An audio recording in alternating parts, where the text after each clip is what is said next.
Break के बाद जो है फिर एक बार आपका स्वागत है। आगे बढ़ते हैं बाकी खबरों की ओर। कोटद्वार में पुलिस ने एएसपी चंद्रमोहन सिंह के नेतृत्व में कौड़िया चेक पोस्ट पर विशेष चेकिंग अभियान चलाया। अभियान के तहत आपको बता दें कि होटल, ढाबों और अन्य प्रतिष्ठानों में जांच की गई है और मालिकों को सख्त चेतावनी दी गई है। पुलिस ने कहा है कि शराब पीकर हुड़दंग करने वालों के खिलाफ और व्यक्तियों के साथ साथ यहां पर नियम का उल्लंघन करने वालों होटल मालिकों के खिलाफ भी कार्रवाई की जाएगी। शराब पीकर वाहन चलाने और शांति भंग करने वालों पर भी सख्त कार्रवाई नजर आ सकती है। ये बात भी यहां पर कही गई है। पुलिस प्रशासन ने आमजन और पर्यटकों से अनुरोध किया है कि वे नियमों का पालन करें और नववर्ष का जश्न शांतिपूर्ण और सुरक्षित तरीके से मनाएं, ताकि सभी के लिए आनंदमय और सुरक्षित माहौल सुनिश्चित किया जा सके।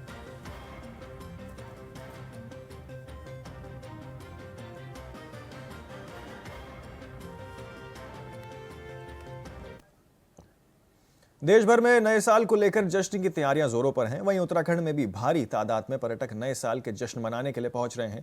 तो वहीं पुलिस प्रशासन भी आम तत्वों से निपटने के लिए और असामाजिक तत्वों से यहां पर निपटने के लिए पूरी तरीके से तैयार नजर आ रही है। इसी क्रम में उधम सिंह नगर के जसपुर में भी पुलिस प्रशासन अलर्ट मोड पर है। जसपुर के अपर पुलिस अधीक्षक स्वप्न कुमार सिंह के नेतृत्व में भारी पुलिस बल के साथ गाड़ियों का मार्च निकाला गया है और अनाउंसमेंट के जरिए लोगों को सतर्क भी रहने के लिए यहाँ पर किया गया और साथ ही शांति व्यवस्था को चुनौती दी जा सकती है, इसके लेकर भी यहाँ पर खिलाफ सख्त कार्रवाई की गई जाएगी। ये बात भी उन्होंने कही है। आपको बता दें, उन्होंने बताया कि जसपुर में चेकिंग और मार्च किया गया, जिससे सभी चौकी प्रभारियों को भी यहाँ पर और थाना प्रभारियों को अपने पॉइंट पर चेकिंग करेंगे। ये बात उनको यहाँ पर आदेश दिए गए।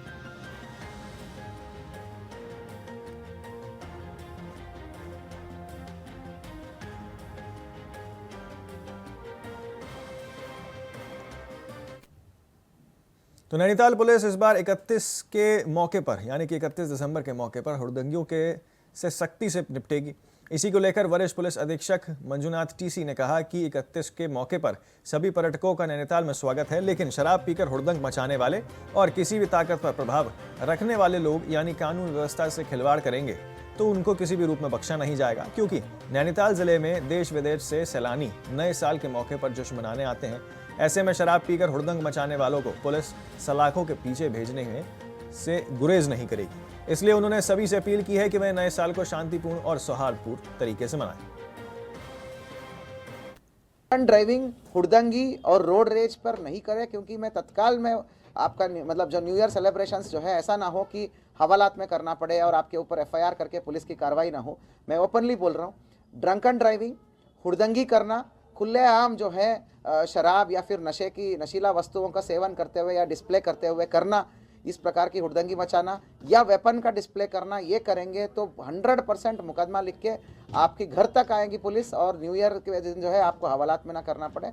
ये चीज़ें मुझे क्लियरली बोलना है, क्योंकि आपके अलावा भी सभी लोग आते हैं यहाँ पर, जो है बूढ़े भी आते हैं, बुजुर्ग भी आते हैं, मिडिल क्लास फैमिलीज आते हैं जिनके छोटे छोटे बच्चे हैं। केवल आप लोग नहीं आ रहे हो। तो पैसे का या किसी सत्ता का हनक पे आप लोग जो है इस प्रकार की हरकत करते हैं तो हमारा नैनीताल जनपद को थोड़ा सा और उत्तराखंड राज्य को जो है प्रतिकूल प्रभाव पड़ता है। इसको हम हर किस टॉलरेट नहीं करेंगे। दूसरा, मैं अपील ये भी करना चाहता हूँ, ट्रैफिक रूल्स को फॉलो करिए। हाँ, देरी ज़रूर है, ये इसलिए देरी है क्योंकि हर व्यक्ति नैनीताल और कैंचीधाम आना चाहते हैं, तो लेकिन यातायात नियमों का पालन करिए। डबल लाइन, ट्रिपल लाइन लगा के तो हम किस तरीके मतलब संस्कृति हमारा बढ़ रही है, ये कभी कभी सोच का विचार है। 3-3 लाइन लगा के आप जाओगे तो फिर आने वाला कैसे आएगा। तो सिंगल लाइन में चलिए, पहाड़ों में अपनी तरफ चलिए, ताकि आप भी बचे रहे सेफ्टी के हिसाब से और यातायात भी अच्छे रहे।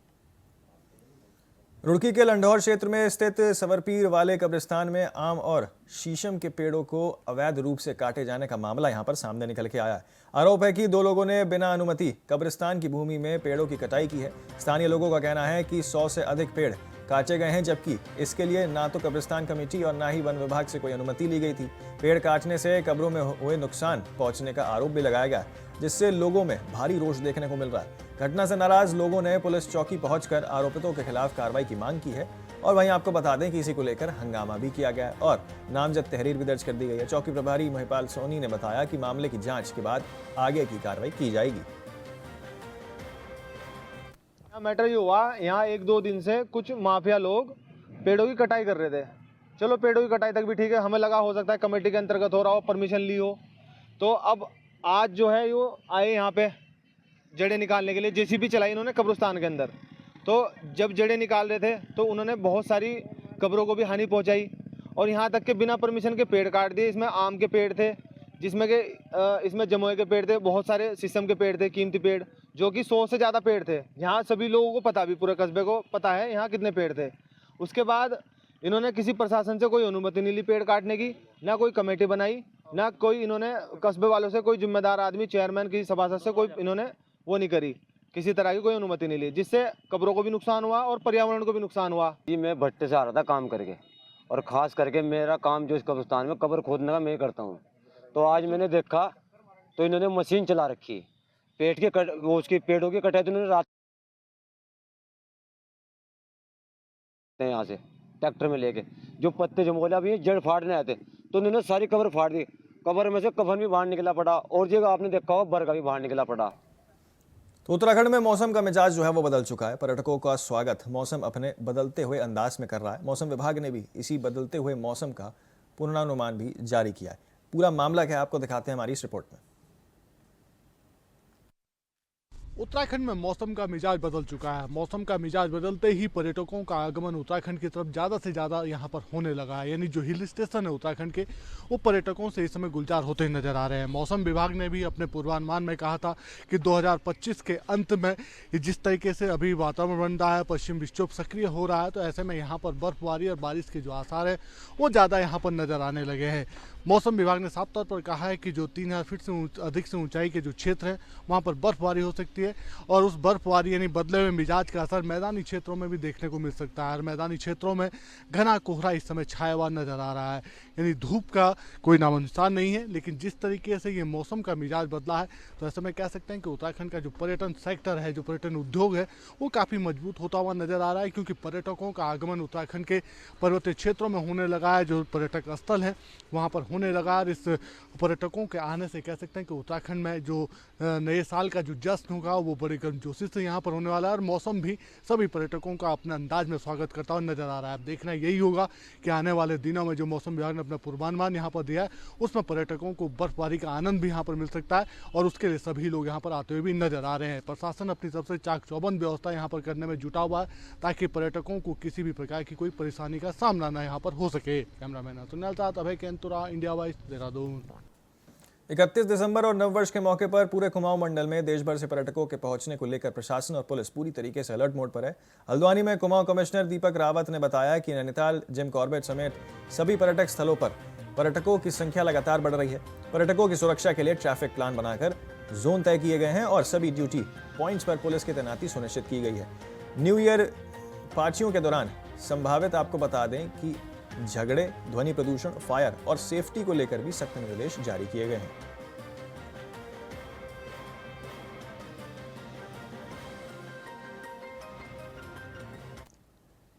हरिद्वार में मौसम ने करवट ले ली है, जहां सुबह और शाम के समय ठंडक बढ़ती जा रही है। दिन में आंशिक बादल छाए रहते हैं और तापमान में हल्की गिरावट जो है वो दर्ज की गई है। मौसम विभाग के अनुसार अगले कुछ दिनों तक हल्की ठंड से लेकर शुष्क मौसम बना रह सकता है। सुबह के समय कोहरा छाने की भी यहां पर संभावनाएं जताई जा रही है, जिससे वाहन चालकों को भी सतर्क रहने की सलाह दी गई है। हवाओं की गति सामान्य रहने से प्रदूषण स्तर में भी हल्का सुधार देखने को मिल सकता है। प्रशासन ने लोगों से मौसम को देखते हुए आवश्यक सावधानियां बरतने की भी यहां पर अपील की है। उत्तर भारत में ठंड का कहर लगातार जारी है, और लगातार इस ठंड के कहर के चलते कहीं ना कहीं कह सकते हैं कि पूरे उत्तर भारत में कोहरे की मार इस समय झेल रहा है पूरा उत्तर भारत। और इस ठंड की वजह से ही अगर हरिद्वार की बात करें तो यहाँ पर जो छोटे बच्चे हैं उनके स्कूलों की छुट्टियां, यहाँ पर शीतकालीन छुट्टियां यहाँ पर कर दी गई हैं। अगर आप मेरे पीछे देख सकते हैं कि किस तरह से कोहरे की चादर लगातार यहाँ पर बनी हुई है। हालांकि 9 बजने तो है और टेम्परेचर अभी 9 डिग्री तक ही पहुंचा है। बात करें अगर की लगातार इसी तरह का बना हुआ है, 2-3 दिन से लगातार जो ठंड है वो इसी तरह से बनी है। कोहरा की चादर पूरे हरिद्वार और पर बनी हुई है। वहीं अगर मौसम जानों की बात माने तो कहीं ना कहीं जो पहले तारीख का जो दिन है, यानी नववर्ष की जो शुरुआत है वो बारिश के साथ हो सकती है। तो कह सकते हैं पहाड़ी क्षेत्र। प्रेस क्लब महानगर रुड़की पंजीकृत के नव कार्यालय का भव्य उद्घाटन नगर के लिए एक ऐतिहासिक और प्रेरणादायक अवसर बना है। इस मौके पर धर्म साधना और पत्रकारिता का अनूठा संगम देखने को मिला। मुख्य अतिथि पूज्य मां बगलामुखी उपासक आचार्य लोकेश जी महाराज की उपस्थिति में कार्यक्रम आध्यात्मिक ऊर्जा और विशेष गरिमा प्रदान की गई है। आपको बता दें, उद्घाटन समारोह में बड़ी संख्या में पत्रकार, सामाजिक कार्यकर्ता और गणमान्य नागरिक शामिल हुए। प्रेस क्लब अध्यक्ष प्रिंस शर्मा ने नेतृत्व की सराहना करते हुए वक्ताओं ने कहा कि उनके मार्गदर्शन में क्लब सत्य, निष्पक्षता और निर्भीक पत्रकारिता को मजबूत मंच प्रदान करेगा। निर्देशक चौधरी अनवर राणा ने कहा कि प्रेस क्लब महानगर पत्रकारों की आवाज को और अधिक सशक्त बनाएगा। प्रेस क्लब महानगर रुड़की के अध्यक्ष जी और उनकी समस्त टीम का बहुत बहुत साधुवाद। आज प्रेस क्लब महानगर रुड़की का जो नया भवन का जो उद्घाटन हुआ है, समस्त टीम को बहुत बहुत साधुवाद। मां पीताम्बरा की अनंत अनंत कृपा अनंत काल तक आप सभी टीम को बनी रहे। और आज विशेष रूप से पौष मास के शुक्ल पक्ष की सोमवार और 7वीं भरुणी नक्षत्र पर इस कार्यालय का उद्घाटन हुआ है। नित्य निरंतर समाज को हर छोटी बड़ी खबर आपके द्वारा दी जाएगी और भगवती मां पीताम्बरा की अनंत कृपा आप सबको प्राप्त हो। जय मां पीताम्बरा, जय मां कामाख्या। तो फिलहाल के लिए देवभूमि समाचार में मेरे साथ इतना ही, लेकिन बाकी तमाम खबरों और अपडेट्स के लिए आप बने रहें और देखते रहें सिर्फ इंडिया वॉइस।